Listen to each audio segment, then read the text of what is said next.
Here are 3 steps to developing an email strategy for your church. Today we're going to talk about how to build an effective email strategy. In our last video, we discussed the importance of email and outreach and why every church and organization should be regularly using email as a method for staying in touch. If you think email's dead, I would encourage you to watch it.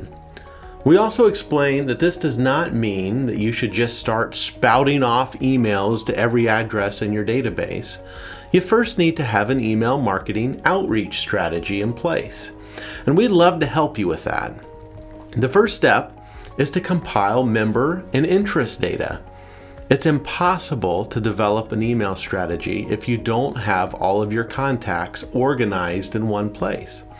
Most churches have interest and contact information coming at them from all directions.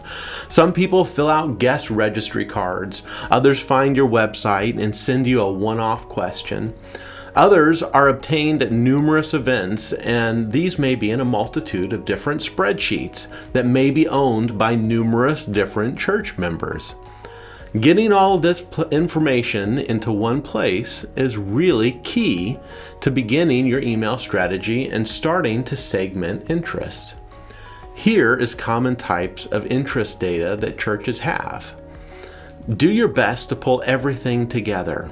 Member data, interest, previous event registrations or attendees, evangelistic focused events, concerts, health related events, addiction and recovery events, free car washes, individuals who have contacted your church in the past, church guest registrations, community contact and related interest, and any other areas of interest that have responded in the past. It's important to gather and organize all of this information to the best of your ability. Now, not only do you know who has shown some level of interest in the past, you also know what caused them to show interest in the first place. It's important to realize that keeping your interest list clean is an ongoing initiative. On average, an interest list naturally decays every year by 22.5%. So it's important to clean up your database regularly. This is done by looking for duplicates, checking for outdated information, particularly email addresses that are no longer valid.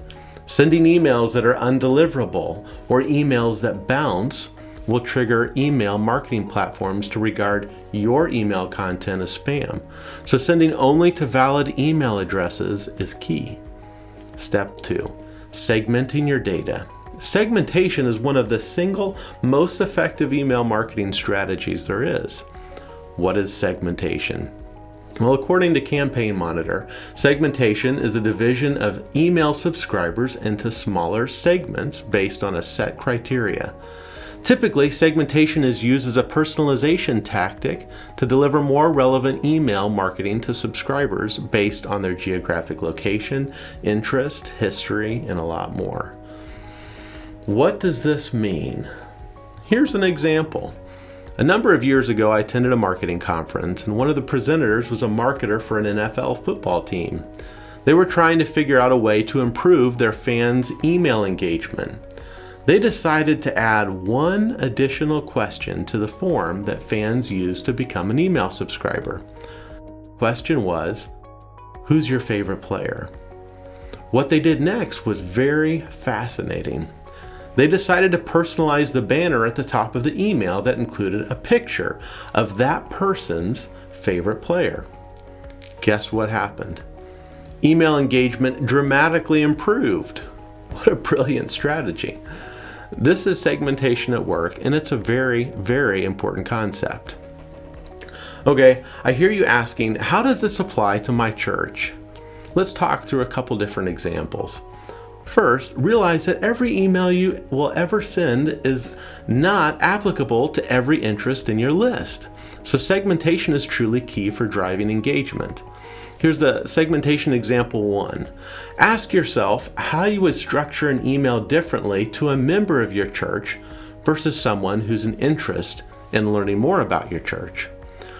When I was younger, one of my family members wasn't a member of any church. And do you know what their largest complaint was when they actually heard from the church?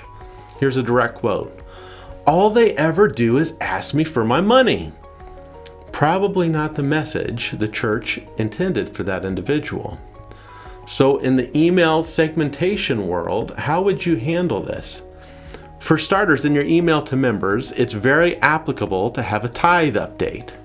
For interest, maybe not so much. Here's segmentation example 2. Let's say John, an interest, who previously registered for a Bible study, and Jane, an interest, previously registered for a health education seminar.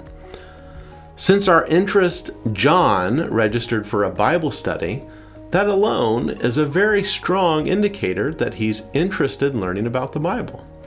And it's fairly safe to assume that he would much more likely engage with an email whose primary focus is to help deepen his understanding of the Bible over many other topics, isn't it? The same's true for Jane, who registered for a health education seminar. She will be much more likely to engage with an email whose primary focus is to help deepen her understanding on the health topics that she had previously shown interest in. At a conceptual basis, this makes sense, right? But in a practical sense, it has a dramatic impact on engagement. And in some cases, we see engagement increase by a factor of 1,000%, for organizations who have a strong and meaningful segmentation strategy. Individuals are always going to be more likely to engage with content that's actually relevant to them. Segmenting your interest as much as possible will go a long way toward delivering messages that are tailored to that individual's interest. Step 3. Now that we have a high-level understanding of who has responded in the past, in the early stages of email, I think it's good to begin building a strategy surrounding something that happens consistently at your church and present it in a way that's most applicable to them.